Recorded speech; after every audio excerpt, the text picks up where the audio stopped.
Bonjour tout le monde. Content de vous retrouver en ce début de session parlementaire.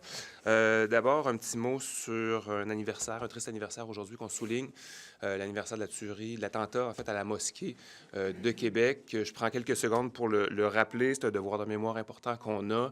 Évidemment, l'islamophobie, l'intolérance sous toutes ses formes, ça doit être dénoncé. Ça ne doit plus arriver des gestes et des événements comme celui-là. Donc, je veux simplement vous dire que c'est quelque chose qui est très important pour nous et que ce soir, je serai notamment à la mosquée pour la prière qui aura lieu. J'étais aussi au thé qui est organisé. C'est une belle activité. Ça a permis de bien reconnecter tout le monde ensemble. J'aimerais vous parler de transport collectif aujourd'hui, le tramway notamment, tramway qu'on verrait quasiment rouler si on avait respecté l'échéancier initial. Normalement, on a eu une signature en 2018. Il aurait dû être livré, donc opérationnel en 2026. Donc, on sera en train de voir le tramway circuler dans les villes de Québec actuellement en phase de test. Mais c'est pas ça qui s'est passé. On a un parti à la tête du gouvernement du Québec, la Coalition Avenir Québec, avec Geneviève Guilbeault, qui était à la fois ministre responsable de la capitale nationale et ministre des Transports, qui a beaucoup ralenti le projet. Je ne reviendrai pas sur la série d'événements où on a eu finalement du niaisage dans le projet de tramway. Mais chose certaine, c'est que ça a fait l'affaire du Parti conservateur du Canada, par exemple, qui finalement se retrouvent, ça a fait de beaux jeux pour eux autres, qui aujourd'hui se permettent, Pierre Poilievre se permet de politiser le financement du transport collectif. On le voit dans le dossier du tramway, mais on le voit aussi avec potentiellement aussi la ligne bleue à Montréal. Donc, moi, je demande à la ministre des Transports, vice-première ministre du Québec, de faire tout en son possible pour que le fédéral honore ce 1,5 milliard de dollars qui est notre argent, qui devrait revenir ici dans la région de Québec. Je la trouve beaucoup trop silencieuse. C'est pas à coup de petites lettres envoyées au ministre Duclos qu'on va réussir à aller chercher notre argent pour réaliser ce projet-là qui est très important à Québec. Donc, je lui demande d'entrer en action. Je lui demande d'être proactif.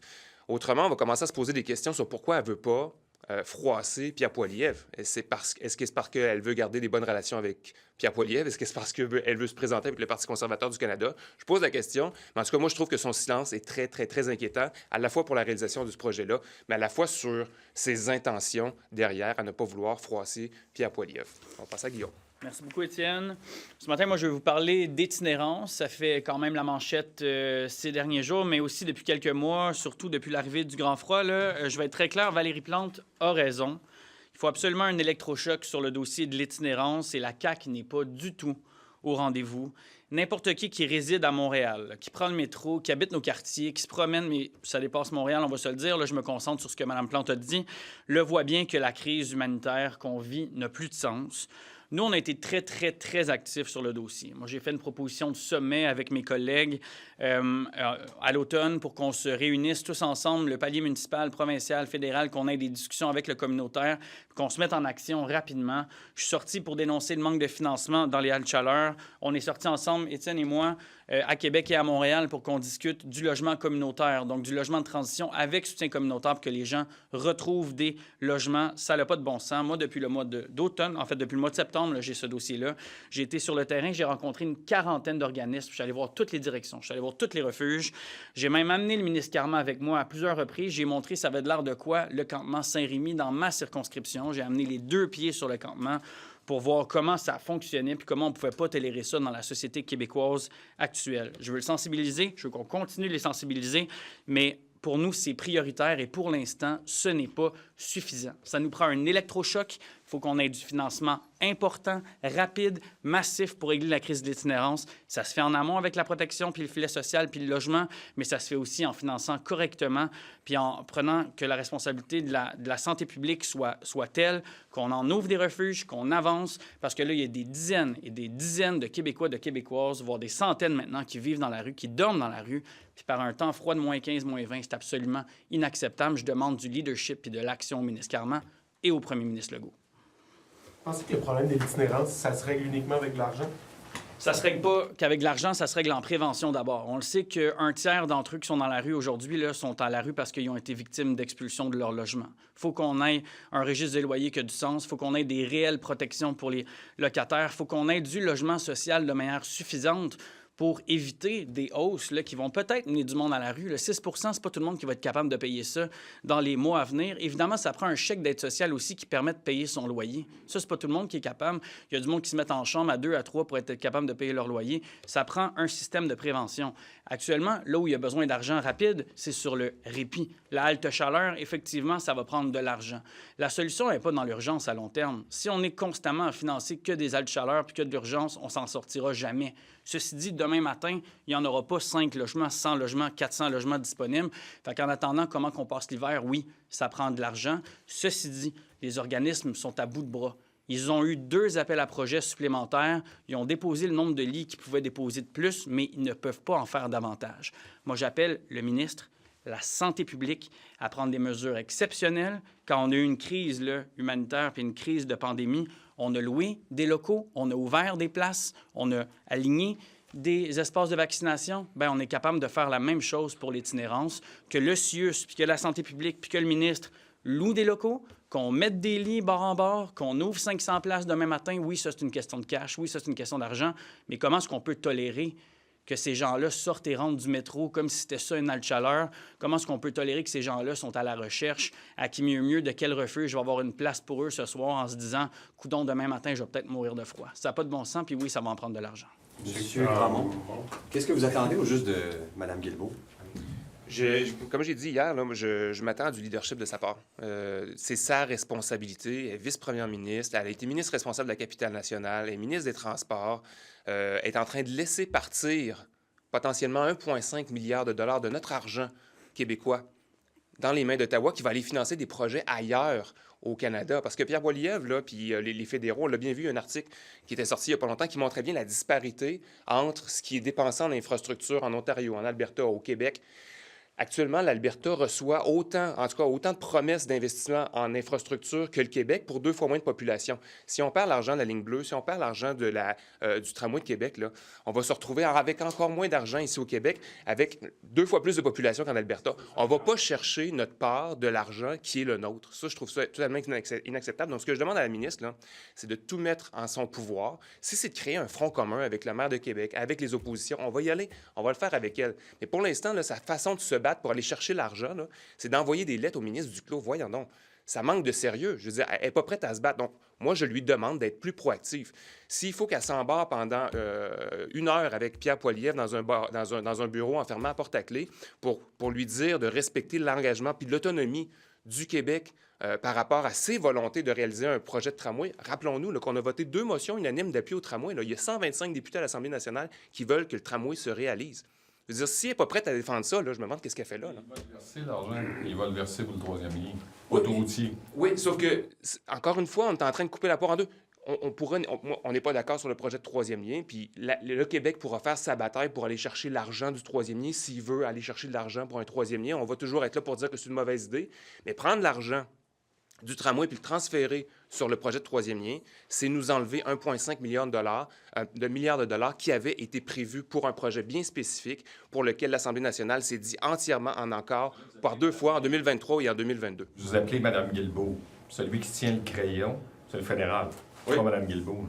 C'est le respect de l'autonomie du Québec que je veux voir transparaître à travers les revendications de la ministre Guilbeault. Mais vous parlez de Mme Guilbeault, oui.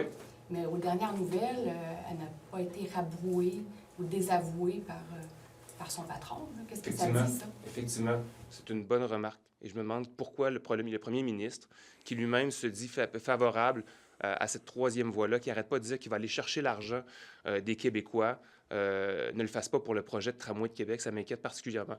Quand il était question de 6 milliards de dollars pour aller chercher en santé, là, il s'est battu, même pour le milliard qu'il a réussi à aller chercher. En santé, il l'a fait. Il est allé chercher 1 milliard de dollars, même s'il voulait avoir 6. Moi, ce que je lui demande, c'est de faire la même bataille pour de l'argent qui va aller dans le transport collectif. On est dans une crise climatique importante. On a besoin d'investir dans le transport en commun pour réduire nos émissions de gaz à effet de serre. Le tramway, comme d'autres projets, comme j'aime bien l'allusion là, du maire Marchand quand il dit que c'est une petite baie James, parce que Hydro-Québec, ça a été une façon, ça a été un levier économique, comme le tramway peut l'être aussi pour le Québec. Si on veut développer notre économie, si on veut réduire à la fois, faire ça, puis en même temps réduire nos émissions de gaz à effet de serre, il va falloir développer des projets de transport collectif structurants comme le tramway. Et j'espère que le premier ministre, pourrait aussi se battre, comme il l'a fait en santé. Sans cet argent-là, Québec doit quand même aller de l'avant. Sans l'argent d'Ottawa. Sans l'argent d'Ottawa, là, on n'a pas le choix de le faire quand même. On l'a fait. On a fait Hydro-Québec sans une scène du gouvernement fédéral. On s'en est servi comme levier économique. Avec le tramway, c'est la même chose. C'est un outil de développement économique qui nous permet de réduire par ailleurs nos émissions de gaz à effet de serre, de protéger notre territoire.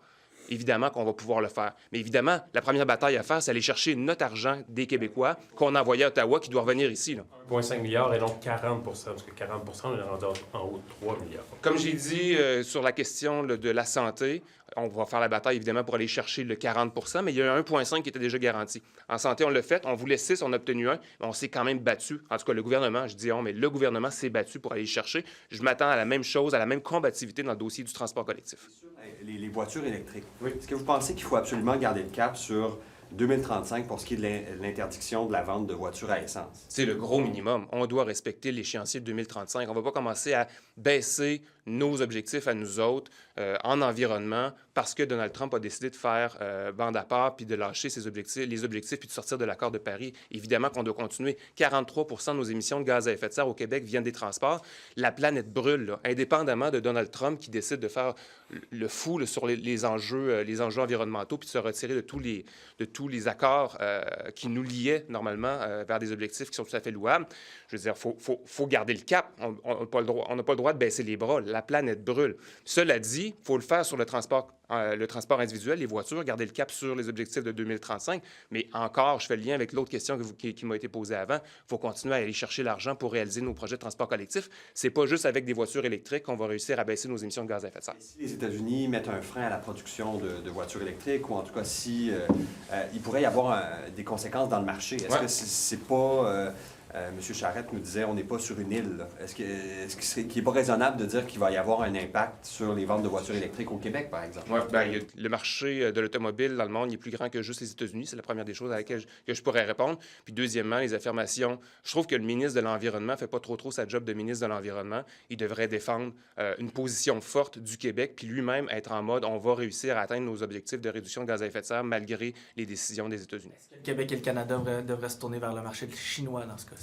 C'est une option à explorer, évidemment, aussi. Là. Je veux dire, si on perd le marché américain parce qu'il y a des tarifs qui sont importants ou si on décide pour il y a différentes stratégies qui pourraient se mettre en œuvre, évidemment, il faut regarder l'ensemble des options qui s'offrent au Québec et au Canada.